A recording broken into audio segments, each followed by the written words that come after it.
ஜனதா கட்சியினுடைய தேசிய செயலாளரும் தேசிய செய்தி தொடர்பாளருமான கேரள மண்ணினுடைய மைந்தனாக பத்தனம்திட்டா தொகுதியிலே பாரதிய ஜனதா கட்சியினுடைய சார்பாக திறம்பட போட்டியிட்டு அவருடைய தந்தை நம் அனைவருக்கும் தெரியும் ஏ.கே. ஆண்டனி அவர்கள் முன்னாள் மத்திய அமைச்சர். பாரதிய ஜனதா கட்சியினுடைய கொள்கைகளினால் ஈர்க்கப்பட்டு நம்முடைய கட்சியிலே இணைந்து இன்று சிறப்பாக பணியாற்றிக் கொண்டிருப்பவர். ஒரே நாடு ஒரே தேர்தல் வேண்டும் என்று இந்தியா முழுவதும் குரல் கொடுத்துக் கொண்டிருப்பவர். மேகாலயாவினுடைய வடகிழக்கு மாநிலங்களுடைய பாரதிய ஜனதா கட்சியினுடைய பொறுப்பாளராக சிறப்பாக பணியாற்றிக் கொண்டிருப்பவர் நம்முடைய அருமை நண்பர் திரு அனில் ஆண்டனி அவர்கள் நம்முடைய உரையாற்றுவார்.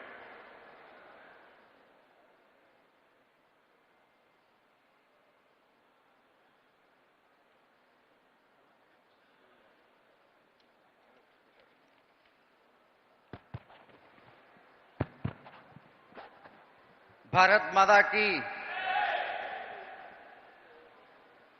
most respected chief guest of today, Sri Pawan Kalyan Garu, Sri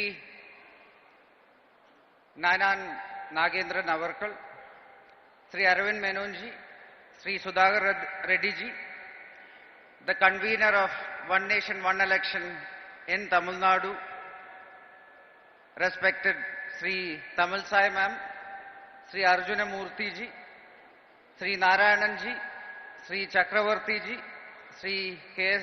Radhakrishnan ji, all the distinguished guests on the dais, and all my esteemed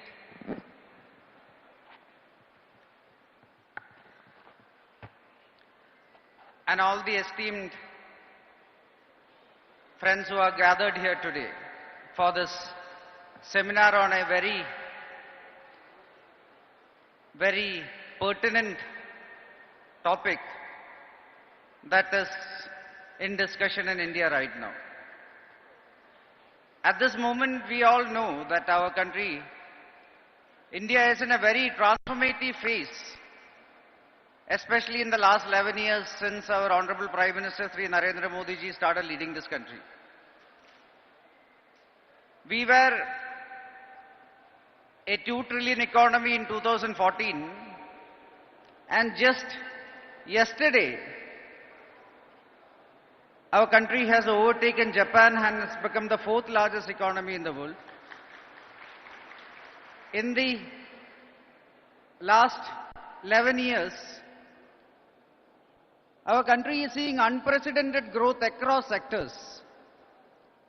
Now we are the 4th largest economy. We are moving towards a 5 trillion, 3rd largest economy in the next 2-3 years itself. And our Honorable Prime Minister Narendra Modi ji has a vision where he wants to transform India into a fully developed Vikasit Bharat by 2047, the 100th year of our independence. Keeping that in mind, to ensure that the country keeps progressing forward, he had brought a lot of reforms across many sectors. In the financial sector, there was the historic goods and services tax reform. Similarly, across sectors they had been reformed, and we are seeing the dividends right now.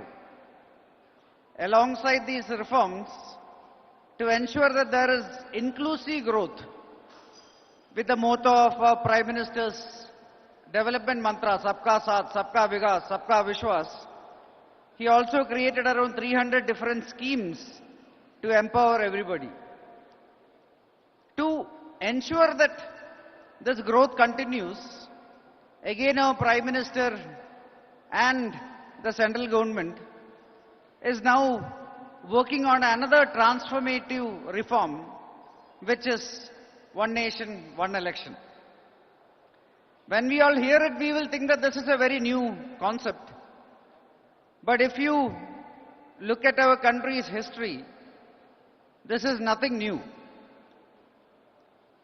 When we look at our first 4 elections, We got our independence in 1947. The first elections happened in 1951. And then there were 4 elections till 1967, 4 national elections. And in our history, in the first 4 national elections, all the Lok Sabha and state elections happened together. So the first 16 years, first 20 years of our country's independence, India actually had one nation, one election. Things started changing after 1967.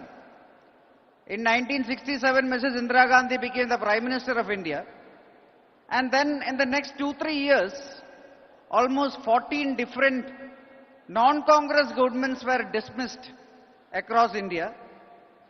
Then 1971, there was a war with Pakistan that resulted in the creation of Bangladesh. And the election that was supposed to happen in 1972 was preponed by a few months. Then 75, there was an emergency that was declared. From 75 to 77, there were no elections that happened anywhere in this country.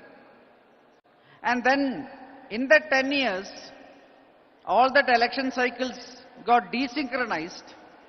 And finally, elections started happening every now and then.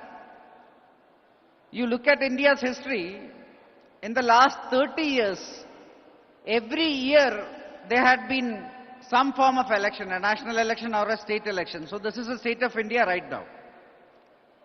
As early as 1983, the Election Commission of India, so I again want to remind you that it was a Congress government then.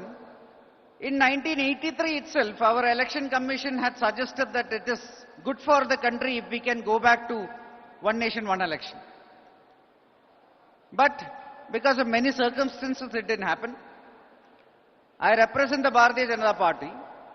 The party was formed in 1980, and the founding fathers of our party, from Sri Adal Bihari Vajpayee ji to Sri L.K. Advani ji, they were all big proponents of holding all the elections together. In 1980 itself, the Bharatiya Janata Party had supported this initiative. Later in 1999, there was a law commission that was led by Justice Reddy, who again suggested to the union government then that it could be a good thing to again hold all the elections together because of multiple reasons. Our current Prime Minister, Sri Narendra Modi ji, also is a big supporter of this initiative.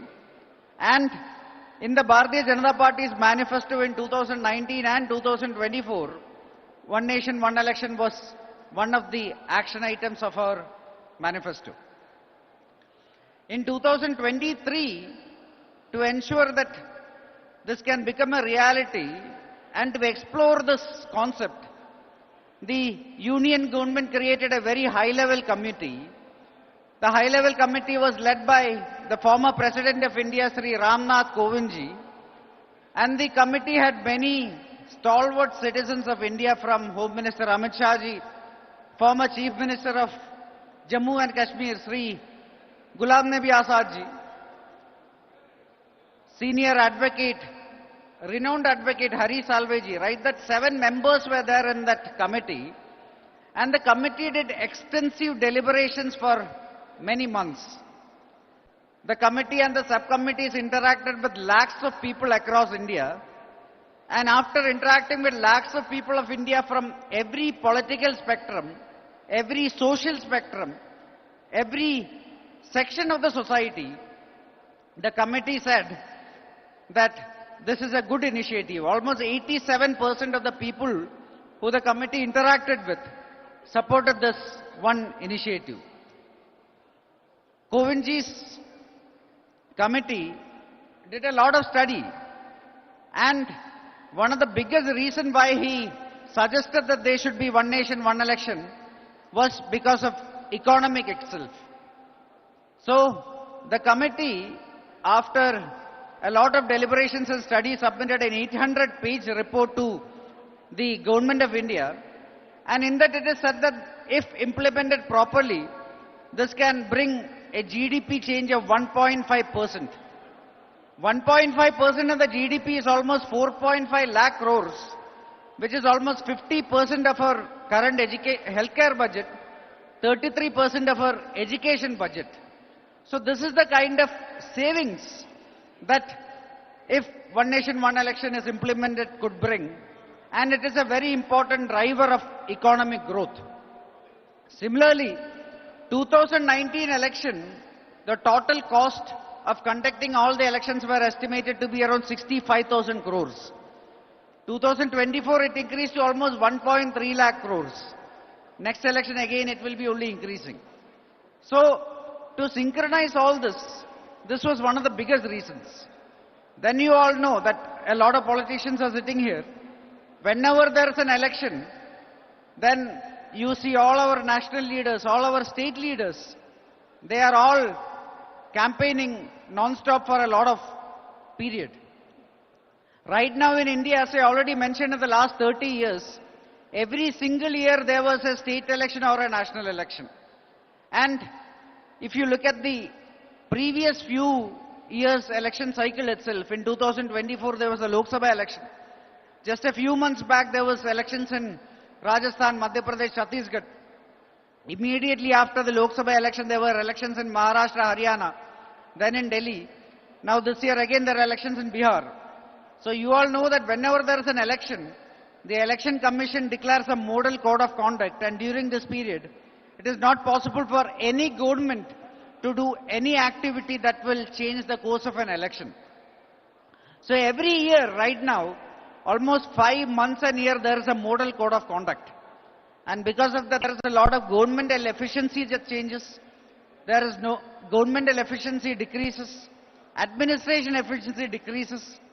So keeping all this in mind, our Honorable Prime Minister Narendra Modi ji led government, he is now suggesting that there should be an election where everything should be held simultaneously so that our governmental efficiency increases, administrative efficiency increases, our cost savings rapidly decreases, and we can have a GDP boost of almost 1.5 to 2%, which will be a very important driver to ensure that by 2047, our country will be a fully developed Vikasit Bharat.